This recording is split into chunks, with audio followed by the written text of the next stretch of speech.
Guys മീൻ കേട്ടോ, മീൻ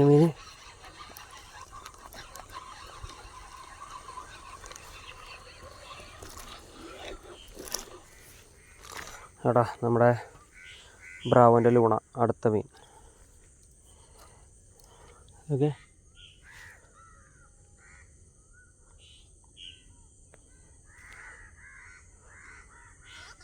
ബ്രാവോൻ്റെ Luna frog കേട്ടോ, ഇരിക്കണേട്ടാ correct. അയ്യോ പടസാനം. അപ്പം ഇന്ന് രണ്ടാമത്തെ ചേട്ടാ, 4 സ്ട്രൈക്ക് കിട്ടി, 2 മീൻ കയറി. ഓക്കെ, പറഞ്ഞ എടുക്കും രണ്ടാമത്തെ.